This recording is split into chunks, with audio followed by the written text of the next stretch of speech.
Vamos a um texto, Gênesis, capítulo de número 24.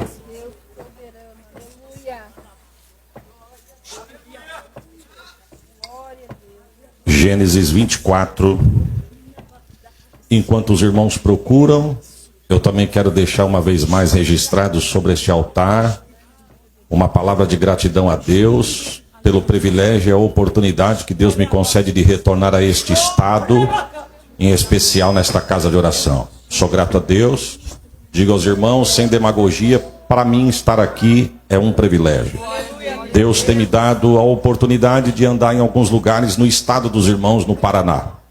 E quando a gente chega aqui, as pessoas conversando, aquela conversa de recepção, né? Pastor, o senhor vem muito no Paraná? De vez em quando. Qual a igreja que o senhor veio já no Paraná? Aí a gente começa a pontuar. E os irmãos, eu tenho andado aqui. E eu falo com propriedade. Quando perguntam onde eu tenho andado, eu tenho pontuado. Quando eu digo em Paranaguá também. Ah, aquela igreja é fervorosa. Os irmãos estão conhecidos no estado como uma igreja fervorosa. Eu tinha dado glória melhor do que isso. Porque é melhor ser fervoroso do que problemático. E Deus tem soprado o nome deste campo no estado dos irmãos. Que Deus continue, que essa chama acesa neste lugar. Quero agradecer a Deus pela vida do vosso pastor, pastor Reginaldo. Muito obrigado, pastor, pela liberdade e prazer em revê-lo. Que Deus em Cristo continue abençoando o senhor, a sua casa e o seu ministério. Ao pastor André pelo contato, ao irmão Guilherme por ter cuidado da gente, aos obreiros, a todo o campo, que Deus os abençoe. Ninguém faz mais de 90 anos passando as mãos pelos pés. E eu louvo a Deus por este campo, que até o arrebatamento Jesus continue cuidando deste trabalho, em nome de Jesus. Eu quero ler com os irmãos no capítulo de número 24, 15 versículos. Preste atenção na leitura, irmãos. Se você prestar atenção na leitura, você já vai entender metade do que Deus quer falar. Se você entender metade, você já está no lucro, porque a outra metade Deus coloca no lugar. Só preste atenção na leitura, não passe os olhos na letra, vai lendo e entendendo o que está escrito. Está escrito assim: e era Abraão já velho e adiantado em idade, e o Senhor havia abençoado Abraão em tudo. E disse Abraão ao seu servo mais velho da casa, que tinha o governo sobre tudo o que possuía: coloca agora a tua mão debaixo da minha coxa, para que eu te faça você jurar pelo Senhor Deus dos céus e Deus da terra, que você não vai tomar para o meu filho mulher das filhas dos cananeus, no meio da qual eu habito, mas você vai lá na minha terra, e é do meio da minha parentela que você vai tomar uma mulher para o meu filho Isaque.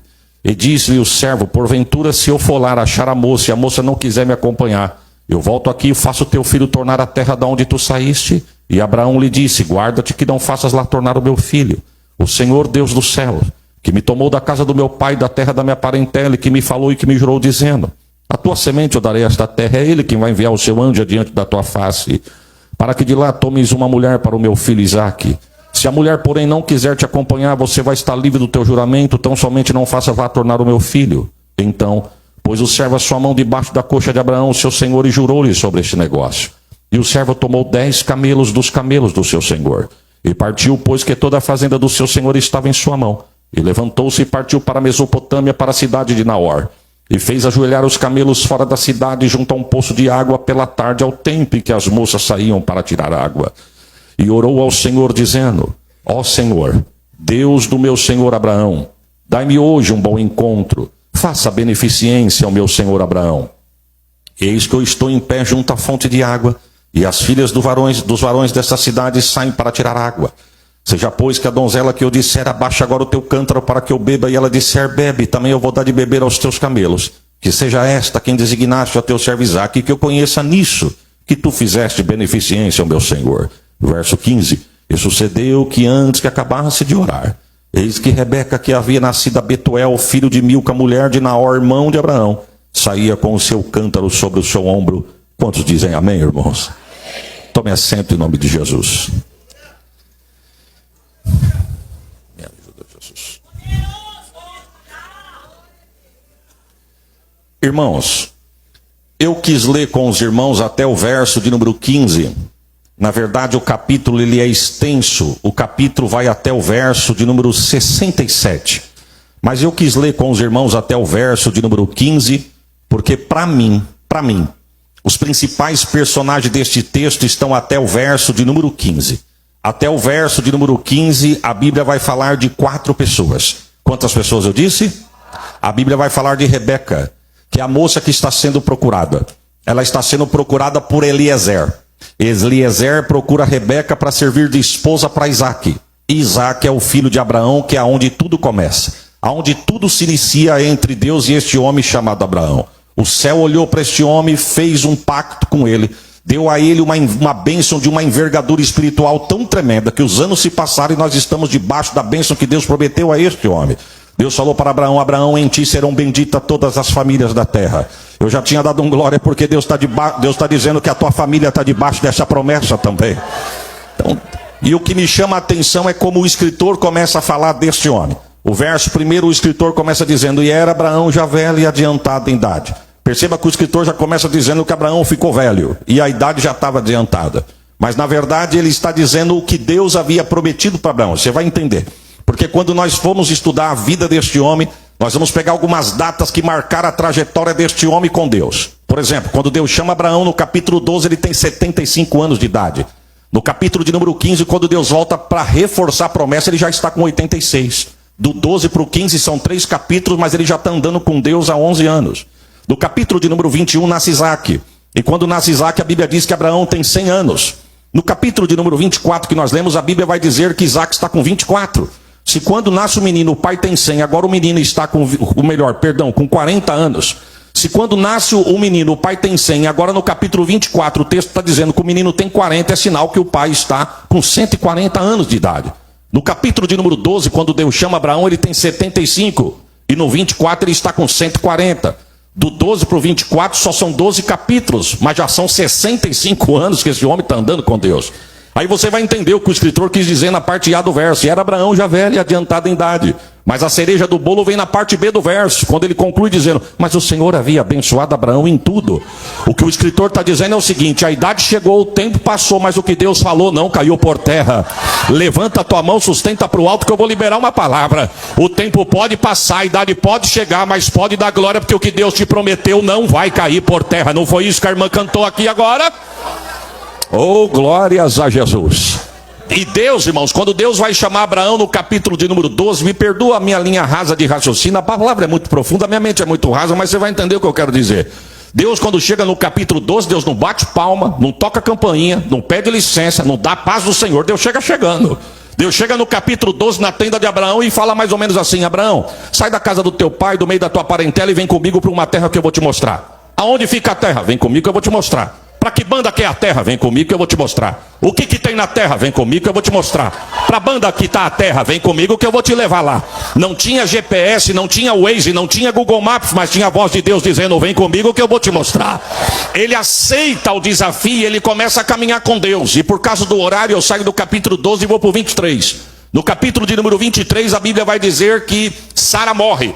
Agora eu entro no 24 com um senhor de 140 anos, viúvo, milionário, detentor de um patrimônio incalculável, detentor de uma promessa espiritual de uma envergadura que a nossa mente nunca vai alcançar. Eu pego um homem desses, viúvo, 140 anos, e pai de um solteirão de 40 anos precisando casar. Nota de rodapé para alguém aqui: ainda há esperança. Eu estou sentindo a graça de Deus neste lugar.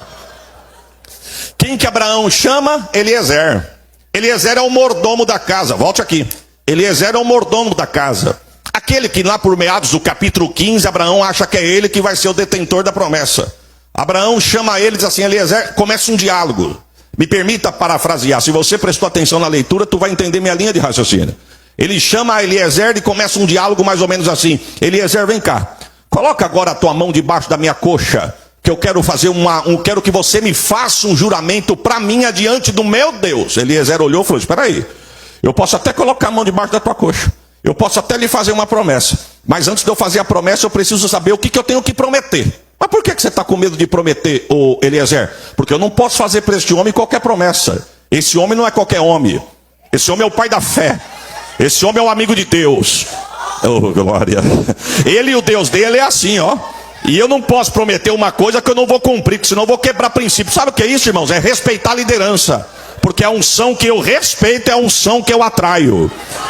Eu vou repetir, não precisa da glória não, só da glória quem quer. Mas a unção que eu respeito é a unção que eu atraio. Eu posso não gostar, eu posso não querer, eu posso não concordar, mas eu tenho que respeitar. Porque Deus não quebra princípio, quem quebra princípio é quebrado pelo princípio. O que tem de gente com bênçãos retida porque toca onde Deus não convidou para tocar, a melhor coisa é obedecer, ver o céu se abrir e um milagre acontecer. Obedeça. Alabaxori, calamamai. Ô Abraão, se você falar o que eu tenho que prometer, eu vou ver, porque se eu puder, eu faço a promessa. Eu quero que, primeira coisa, Eliezer, eu quero que você não deixe meu filho se casar com uma cananeia. Eliezer disse, eu consigo. Se eu pegar teu filho paquerando uma cananeia, eu vou ser uma pedra de tropeço no meio dos dois, mas não deixa oficializar nada. E o que mais? Eu quero que você vá lá na terra do meu pai, do meio da minha parentela, da onde Deus me chamou, e é de lá que você vai escolher uma esposa para o meu filho Isaac. Eliezer disse, não, isso aí eu também consigo. Aí Eliezer faz uma pergunta aqui. Só tem uma coisa, Abraão, eu vou lá e procuro a moça e acho a moça. Mas e se na hora de eu voltar a moça não quiser vir comigo? Eu volto aqui, pego o teu filho e faço o teu filho voltar para lá? Abraão diz, não faça isso. O Deus que me tirou de lá e me colocou aqui, falou que aqui é a terra que ele vai dar para a minha geração. Então não faça meu filho voltar lá. Porque não é o noivo que vai, é a noiva que vem. Não é o noivo que vai, é a noiva que vem. Me permita eu falar algo aqui, irmão, porque hoje estão pregando um evangelho tão barato que parece que é Jesus que tem que ficar correndo atrás dos outros para os outros aceitar ele. Mas eu fico com o que ele diz, quem quiser vir após mim, não sou eu que vou não, é você que vem.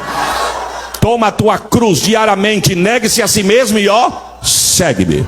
Eu sei que, eu vou abrir meu coração aqui, eu sei que o horário do apelo é um horário de guerra, eu sei disso. Mas com todo respeito, eu tenho um repúdio, irmãos, de quando nós estamos fazendo um apelo, você vê que a pessoa está olhando, precisa de Jesus, aí alguém chega lá e fala assim, você não quer ir? Faz assim, ó.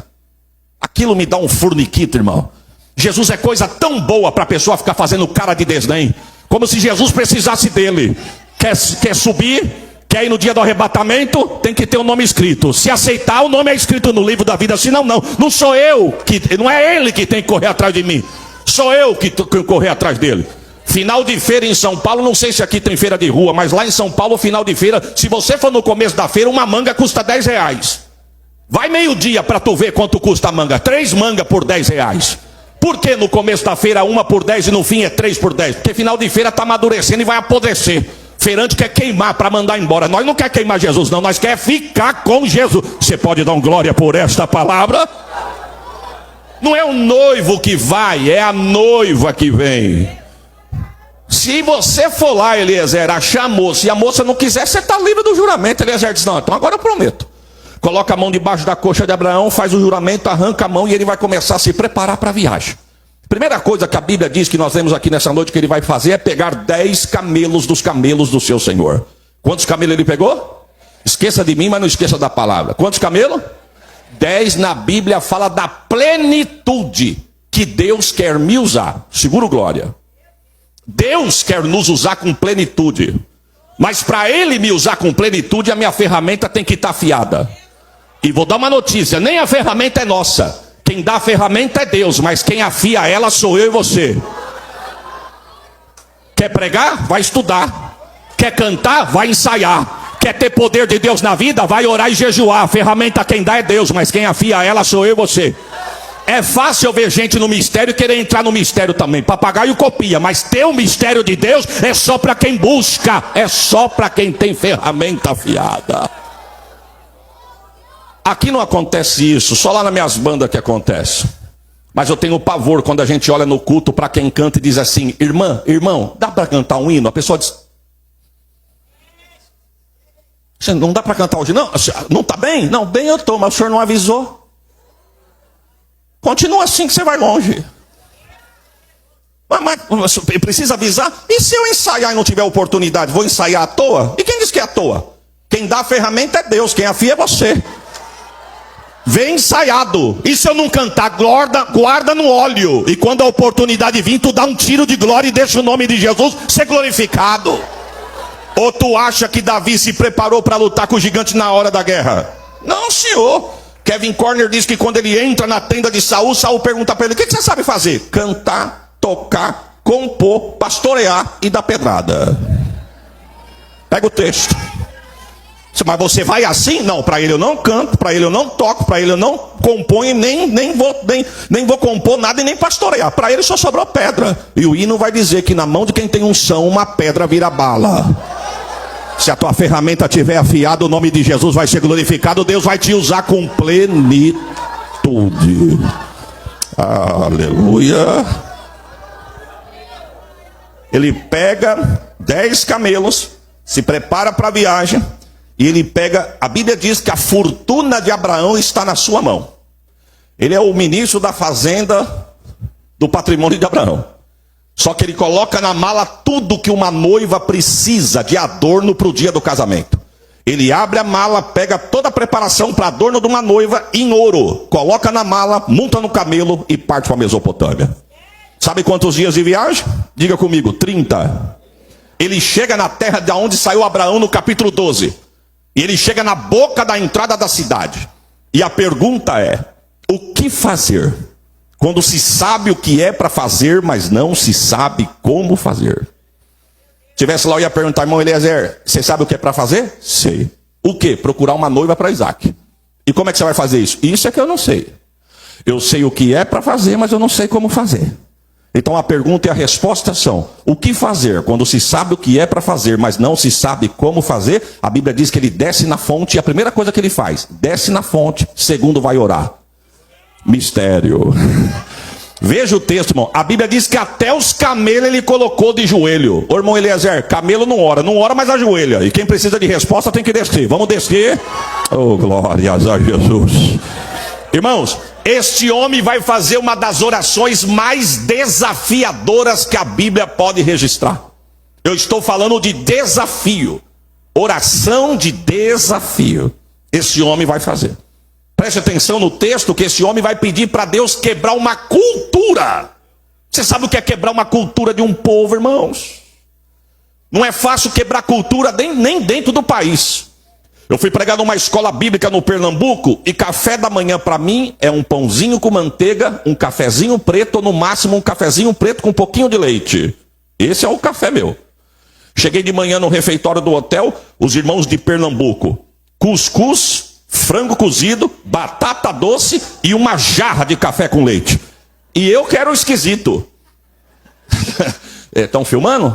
Deus abençoe os irmãos de Pernambuco. O irmão olhou para mim e falou: o senhor come só isso? Aí eu falei: e o senhor tudo isso? Ele diz: por isso que a gente tem que sair do Nordeste e construir São Paulo, que os paulistas não aguentam nada. É por causa disso aí, ó.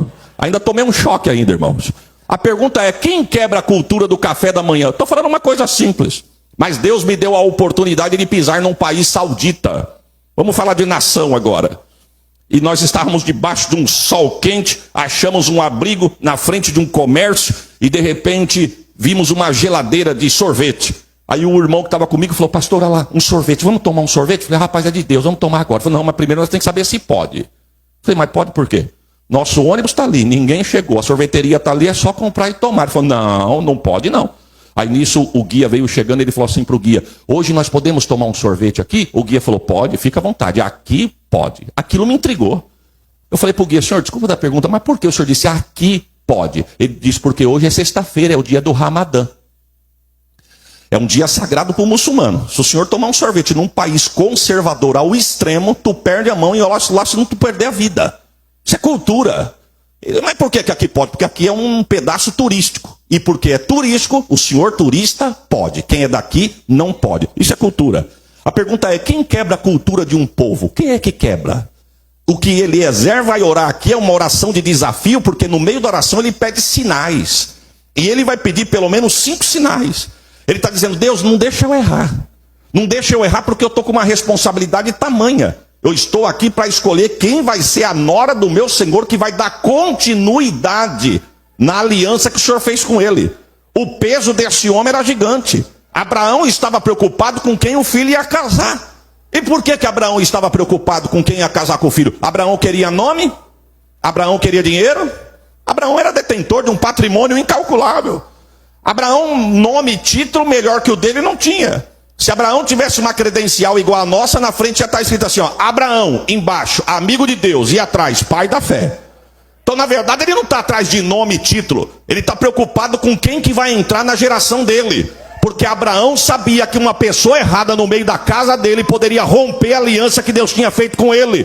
Eu vim dar uma notícia. Você sabia que uma pessoa errada no meio da tua casa pode te trazer um prejuízo incalculável? Você sabia que uma pessoa errada não é porque canta que é teu, não é porque prega que é teu. Você sabia que uma pessoa errada pode romper o que Deus tem contigo? Mas eu vim aqui debaixo de uma palavra liberar para você o seguinte: nada e nem ninguém vai entrar no meio da tua casa para atrapalhar o que Deus tem no meio. Eita! Não, quem tem glória dá glória, quem tem aleluia dá aleluia. Quem sabe você diz: pastor, mas o senhor chegou tarde, porque já está dentro da família. Eu vou continuar profetizando. Deus vai pegar, tratar, mudar, mas a obra de Deus não vai ser rompida. Chui nalabai. Eu sou pai de um casal de adolescentes. O João, meu filho, tem 16 anos e a Sara tem 13. Se Jesus voltar agora, minha preocupação como pai acaba aqui agora. Mas enquanto Jesus não volta, pastor, eu já oro pela minha futura nora, que eu não sei nem onde ela anda. Confesso que não oro tanto pelo genro, mas oro também um pouco pelo genro. Por quê, pastor? Porque eu não quero que ninguém da minha casa entre na casa dos outros para servir de impedimento. Mas eu também não quero que ninguém de fora venha barrar o que Deus tem no meio da minha vida. E no meio da minha família. E vou adiante, no meio da minha geração. Eu quero liberar uma palavra. O diabo está lutando contra as famílias e a igreja para romper a aliança que Deus tem feito com você e a tua geração. Mas debaixo da autoridade desta palavra eu profetizo: 1000 cai ao teu lado, 10.000 à tua direita. Mas a bênção de Deus não cai por terra no meio da tua casa. Você pode dar um glória melhor do que esse que você deu? Agora, olha a responsabilidade desse homem. Ô Eliezer, você está aqui para quê? Procurar uma nora para o meu senhor Abraão. Esse homem vai pedir para Deus sinais na oração. Parafraseando a oração dele, ele estava dizendo o seguinte: Deus, me dá sinais. Eu não posso errar na escolha da moça que vai ser nora do meu senhor. E eu, na minha linha rasa, linha de raciocínio, eu enxergo pelo menos 5 sinais que ele pede no texto. Ele está dizendo assim: Senhor, que ela desça na fonte, que ela traga o cântaro e que ela encha o cântaro. Deixa eu abrir um parênteses aqui, porque paz, meus irmãos, tem gente que vem na fonte, traz o cântaro e volta com o cântaro vazio. Mas eu vou dar uma notícia: só vai sair vazio quem quiser, porque tem água de Deus jorrando na fonte hoje aqui. E não é porque eu estou pregando não. Da hora que eu cheguei no estacionamento da igreja, nós já estamos ouvindo a glória de Deus ser derramada aqui. Com todo respeito, irmão, entrar num ambiente como esse e sair do jeito que entrou, tem que ser muito ruim mesmo. Porque se veio para encher, se encha nesta noite. Calamamai Labachora, Lacanta, Récia. Eu levantei 2 horas da manhã, saí de casa 3 horas, cheguei no aeroporto às 4, estou viajando desde as 4 da manhã. Para mim vir brincar em Paranaguá de pregar. Para mim vir aqui só para cumprir protocolo. Para mim vir aqui só andar de avião. Para mim vir aqui só para rever os irmãos. Se fosse para mim vir aqui e voltar do jeito que eu vim, eu ficava na minha casa. Eu vim entregar e receber. Entregar e receber. Receba de Deus. Lacante, Récia. Se todo crente soubesse o que essas 3 horas de culto pode acontecer, a vida de muito crente seria diferente. Eu estou debaixo de uma autoridade e libero sobre a tua vida. Aonde tiver o mal, Deus vai queimar pela raiz. Eita, quem tem glória dá glória, quem tem aleluia dá aleluia. Porque Deus está visitando a saúde de alguém hoje aqui. Calabai. O que o médico não faz, a medicina não faz, um remédio não resolve. Deus está dizendo: hoje eu desci aqui e vou fazer. Eita, glória, glória, glória, glória, glória, glória, glória. É caroço, é nódulo, é célula cancerígena. Debaixo da autoridade desta palavra, aonde tiver, o sangue dele vai passar. Receba a cura no teu corpo agora. É o que Deus está liberando para nós aqui nesta noite. Cura no corpo. Shui. Naramamai. Alancho, Neresse, Alacai. Saúde espiritual, receba aí agora. Saúde espiritual. Receba aí agora. Você que só falou em línguas no dia que foi batizado, mas nunca mais teve a experiência. Deus está dizendo: receba renovo da minha parte aí agora.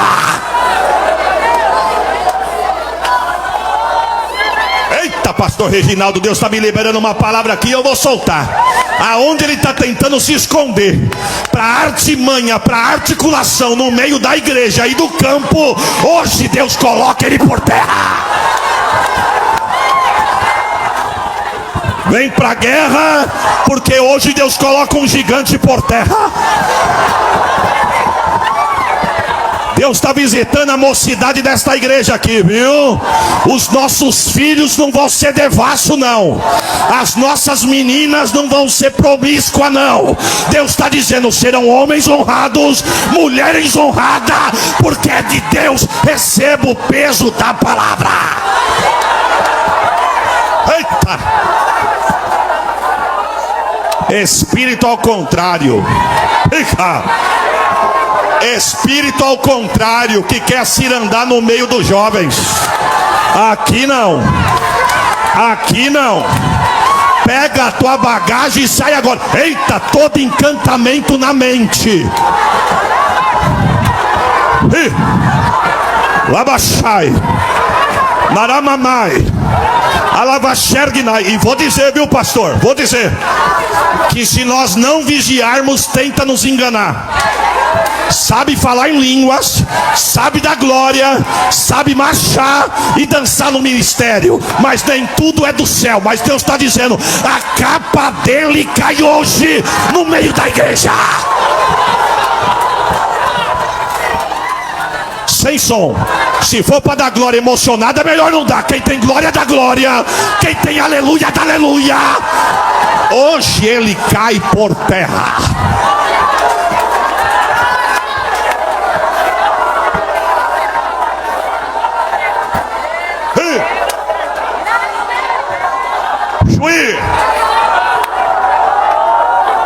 Terra lava sori que menerra sori calabai.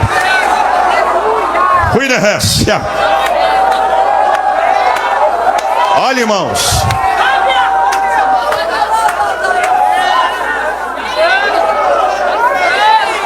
Não se assuste se Deus trouxer à tona algumas coisas que querem se esconder. Não se assuste.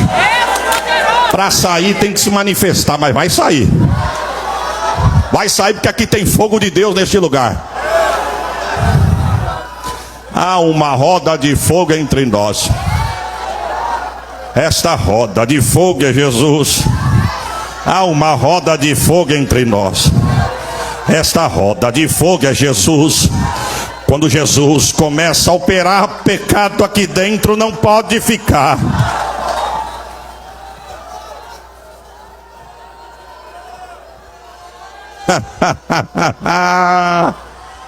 Ó, irmãos, com todo respeito, a mídia da igreja é fantástica. Respeito os irmãos que trabalham na mídia, mas ao mesmo tempo que é uma ferramenta de Deus para evangelizar, se nós não vigiarmos, quer calar a boca do profeta. Porque dependendo do que Deus vai falar, alguém pega, recorta e ainda processa a igreja. Viu? Mas quem é espiritual entende o que eu estou dizendo. Não. No nosso meio não. Não vai se disfarçar aqui não. Tu é menina. Tu é varão. Tu é macho. Seja cheio do Espírito Santo aí agora. Esse espírito de encantamento que parece um vírus que está no ar. É lá fora, aqui dentro não.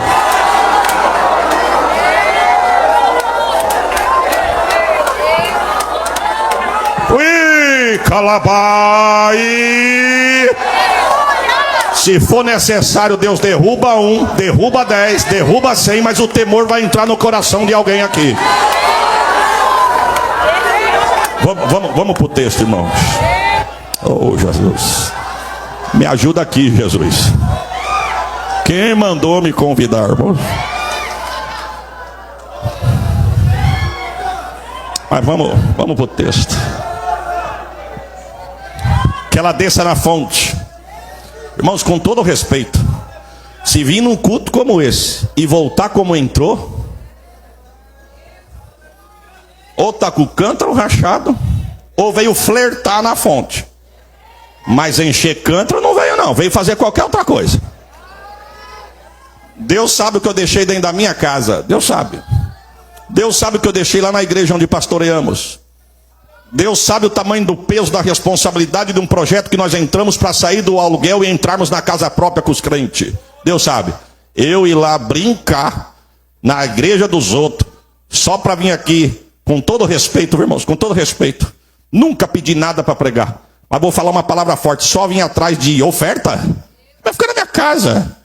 Eu vim aqui buscar para minha esposa, para a saúde dos meus filhos, para minha vida, para a igreja que eu pastoreio. E eu sei que eu vou levar, porque a fonte de Deus está aberta para nós nessa noite.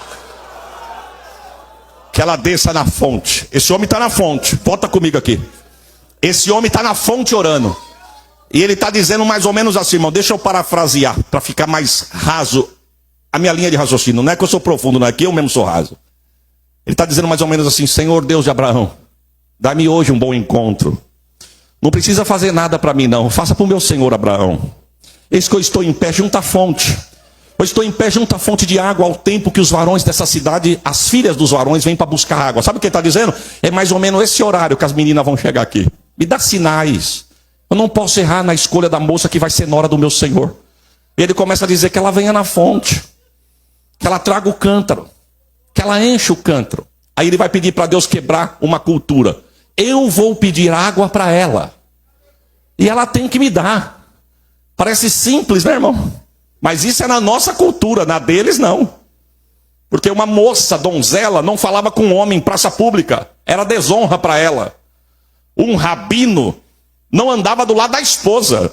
É por isso que no Evangelho de João, capítulo de número 4, a Bíblia vai dizer que quando Jesus dispensa os 12 para comprar pão e fica com a mulher samaritana, e quando os 12 voltam e olham para Jesus falando com a mulher, lá para os meados do versículo 26, se não me falha a memória, a Bíblia diz que está escrito lá assim: e eles se maravilharam de ver aquele negócio. O original está escrito assim: e eles quase se escandalizaram de ver Jesus, um rabino, falando com uma mulher.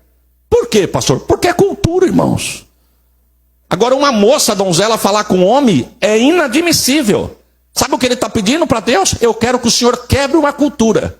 Eu sei que é proibido na cultura deles uma menina falar com um homem. Mas para mim saber, olha o que ele diz aqui, ó, que eu conheça nisso. É nisso que eu vou conhecer que é ela.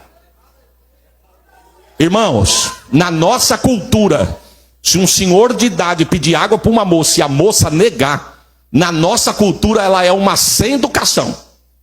Na nossa, na deles não. Na deles é honra. Se um homem de idade pedir um copo de água para minha filha que tem 13 anos e ela negar, além dela tomar um receba, agora ela vai buscar 2, que é um para mim e para o senhor. Por quê? Porque para nós é educação, para eles é cultura. Se você entender o grau da cultura deles, tu vai cair de costa agora com o 5º sinal. Porque no 4º ele diz assim, ó, eu vou pedir água para ela e ela tem que me dar. E detalhe, para mim saber nisso que é ela, para os meus cabelos eu não vou pedir não, é ela que tem que oferecer.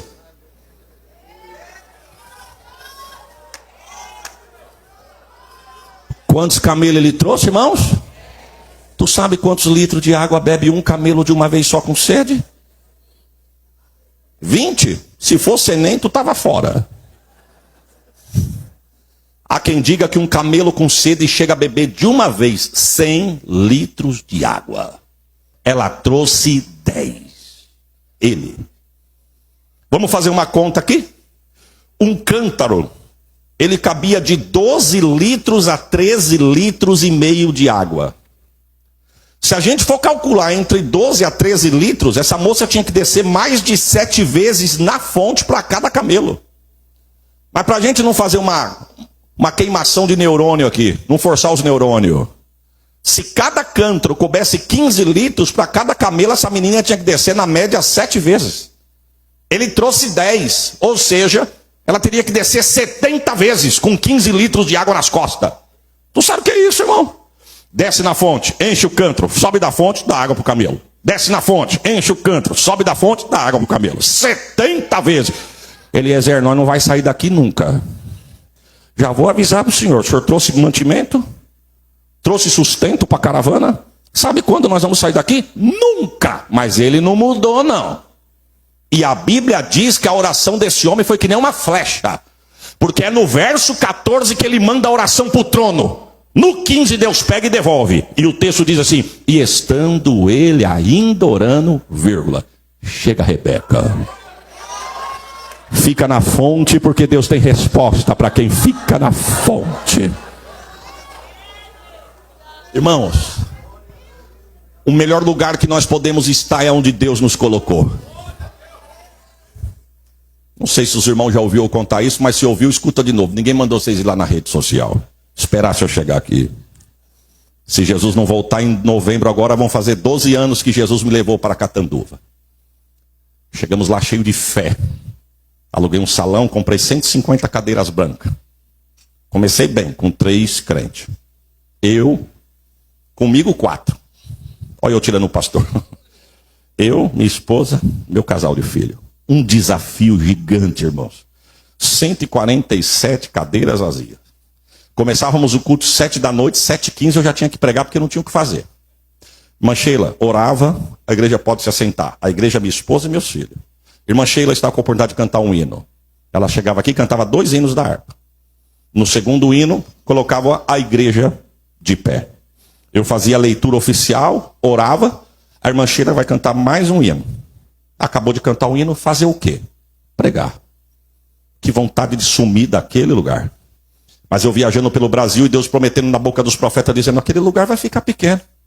Porque o meu espírito está lá. Voltava que nem um leão. Mas quando eu chegava que eu olhava a realidade, meu Deus, o que eu vim fazer aqui, Senhor? Fui pregar na igreja do pastor Emanuel Barbosa em São José dos Campos, pastor presidente do Belém naquela cidade. Final do culto, Deus tomou a boca de um profeta e falou assim: eu te escondi naquela cidade chamada Catanduva. Mas fiquei numa revolta santa, irmão. Cheguei em casa, a Sheila falou para mim: como é que foi o culto? Tremendo. Deus falou com você? Falou na calçada, eu estava dentro do carro para ir embora. Mas se eu soubesse que Deus ia falar, eu tinha acelerado o carro. Ela falou: por quê? Foi porque bateu um profeta no vidro e disse: desculpa, pastor. Deus mandou eu descer do ônibus e vim falar para o senhor que ele te escondeu naquela cidade chamada Catanduva. Deus abençoe. A paz do Senhor. Minha esposa falou para mim assim: nossa, que bênção. Eu falei: que bênção o quê, irmã? Deus quando esconde, ninguém acha. Nós está frito aqui, ninguém vai achar nós aqui. Morando em São Paulo, perto do aeroporto, viajando para cima e para baixo. O que nós vamos fazer aqui com 3 crentes? Os 3 é você e as crianças. A minha esposa, irmão, a mulher de obreiro, quando dá para ser mulher de obreiro, ela é mulher de obreiro. Ela, ó, deu. Ela falou: graças a Deus que foi Deus que escondeu, não foi homem. Receba. Pelo menos foi Deus que escondeu. Ele sabe onde a gente está. Na hora certa ele acha nós. Tem um pé de manga no quintal, pastor Reginaldo. Se Jesus levar o senhor lá, o senhor vai provar da manga. Estou agora num pé de manga no quintal, irmão. Olhei para o céu aquele dia, o céu limpo. Catanduva é muito quente. Não tem nuvem. Estrelado. Morava na época num bairro mais escuro. Olhei as estrelas lumiando. E eu vi uma luzinha vermelha piscando. Falei: meu Deus, um avião. Esse avião está alto demais. O aeroporto mais próximo aqui é São José do Rio Preto. Mas esse cara pode ser o piloto. Ele não pousa em Rio Preto nunca. Fechei a mangueira para tentar escutar o barulho do avião. Falei: eu vou ligar para um amigo meu. Estou com tempo. Ou vontade de falar. Só para os irmãos terem uma base, eu levantava de manhã, irmãos. Eu ligava a TV para assistir o Bom Dia São Paulo só para ver o trânsito na marginal do Tietê. Eu estou falando de verdade. Que agonia, que silêncio. O povo some. Um amigo meu me atendeu, piloto. Falei: Varão, eu estou aqui no meu quintal olhando para o céu. Ele falou: vai dormir, rapaz, é hora de dormir. Eu falei: não, eu preciso ouvir um negócio. Tem um avião passando aqui em cima, está tão alto que eu não escuto o barulho das turbinas. Ele está indo para onde? Ele falou: deixa eu ver aqui. Ele falou: aí tem 2 rotas de voo, pastor. Ou vai para o norte e nordeste do país, que pode ser, por isso que está muito alto. Ou vai para a América do Norte. Aí é rota de voo internacional para a América do Norte. Conversamos meia hora. Quantas horas conversamos? Desliguei o telefone. Aí eu estou mexendo no jardim lá, toca de novo o telefone. Quando eu olhei, é um missionário em São Paulo que dirige uma grande vigília em São Paulo. Eu atendi. Quando eu disse alô, ele falou: eita, Barão, ouvi a tua voz, Deus me deu um recado para te entregar. Eu falei: pode entregar. E eu estava esperando Deus dizer: arruma as malas. Tá chegando a hora, tu vai sair daí, eu tô te tirando daí com mão forte. Falei, pode entregar. Ele falou, não, primeiro eu quero um convite. Depois eu te entrego o recado. Convite para pregar numa vigília. Tá marcado. Tá marcado. E o recado? O recado é que Deus manda te dizer que foi Ele mesmo que te falou, que Ele te escondeu nesta cidade. Oh, meu Deus, digo eu, irmã. Não deu nem para reclamar, foi eu que forcei o profeta a entregar o recado. Mas Deus tomou a boca daquele homem e disse assim, mas para tu saber que eu te coloquei aí não para te matar, mas para cuidar de ti e dos teus. Viste tu esta aeronave que passasse por cima da tua cabeça há poucos minutos? Eu vou te colocar dentro dela. Tu vai atravessar uma fronteira e tu chegará num país de um idioma que tu não entende, mas o meu espírito te leva naquela terra. Mas eu te digo, não pense que tu chega lá pela força do teu nome. É o meu espírito que te leva para lá. E para tu, seguro glória, e para tu saber que eu sou Deus e te coloco naquela nação, quando tu chegar lá, quem eu preparar para cuidar de ti, vai dizer assim, eu sou o homem que Deus preparou para cuidar de ti aqui nestes dias. Deus abençoe, pastor. Desligou o telefone. Fui lá dentro contar o testemunho para Sheila. Sheila colocando as crianças para dormir. Morávamos em 2 cômodos. Dormíamos no chão, 5 anos dormindo no chão para as crianças dormirem na cama, por causa da alergia das crianças. Falei, Sheila, você não sabe para onde eu vou? Para os Estados Unidos. Ela falou, quem falou? Eu falei, mistério, irmã, mistério. Ela falou, você me leva? Se Deus permitir, eu te levo. Vou guardar a mangueira e já volto para contar o testemunho. Quando eu estou saindo no quintal, vibrou meu celular, eu olhei um número estranho. A gente matuto, né, irmão? Matutão. Eu olhei e falei, deve ser alguma operadora querendo trocar o meu plano. Mas era tanta agonia e vontade de conversar com alguém que falei, hoje eu vou dar atenção para essas moças aqui. Quando eu atendi, irmão Guilherme, eu disse, alô, a voz demorou uns 5 segundos para chegar. Aí do outro lado respondeu, alô, quem está falando? Não, demorou demais, desliguei. Estou enrolando a mangueira, tocou de novo, olhei o mesmo número. Alô, pastor Isaías de Oliveira, sou eu, quem fala? Não desliga não, pastor. Aqui quem está falando é o pastor fulano, da América do Norte. Sou do estado da Flórida. Estou ligando para lhe fazer um convite. Seguro glória e preparo o melhor. Será que o senhor pode vir pregar no aniversário da igreja? E o senhor me conhece? Não conheço. Lhe assisto pela rede social. Mas eu liguei hoje numa igreja onde o senhor prega e me deram o teu contato. E fazem 1 hora que eu estou na reunião com a liderança da igreja, decidindo como vai ser o culto. E na hora da pregação, falaram do teu nome, porque eu passei o teu nome para o diácono, e ele escutou, que passou para o presbitério, que escutou. E quando eu perguntei na mesa, quem é o pregador? Por que não põe aquele camarada que o senhor deu o vídeo para nós escutar? E eu estou ligando para saber se o senhor pode. O senhor pode? Estou dentro, irmão, pode deixar, eu estou dentro desse negócio aí. Melhor lugar que nós podemos estar é na fonte, aonde Deus nos colocou. Entrei dentro do avião e parti para a América. Quando eu cheguei lá no estado da Flórida, um aeroporto gigante, irmão. E a gente matutão. Porque se tu tá em Minas, tu fala uai. Se tu tá no sul, tu tá esbar. Eu tô aprendendo, irmão. Se tá no Nordeste, é oxe. Mas e na terra dos outros, irmão? Falei, quer saber de uma coisa? Catei minha malinha e fiquei bem no canto. Falei, se essa guardinha vacilar e eu achar que eu tô perdido, eu volto pra dentro aqui. Aí eu fiquei, aquele mar de gente. No meio da multidão, um senhor com uma plaquinha escrita assim, pastor Isaías de Oliveira, embaixo, de Catanduva. Deus é terrível, irmão. Pastor Reginaldo, Deus não brinca de ser Deus, não. É como se Deus estivesse dizendo, você está aqui, mas você não é daqui não, você é de lá. Eu abanei a mão, ele olhou para mim, apontou, veio rompendo a multidão. Quando eu dei a mão para ele, eu falei, a paz do Senhor, irmão. Ele falou, eu sou o homem que Deus preparou. Não, eu dava um glória melhor do que esse que você deu, irmãos. Deus está dizendo, fica na fonte, porque aonde eu te coloquei, eu vou fazer o milagre acontecer. Você crê no poder desta palavra? Oh, glórias a Jesus.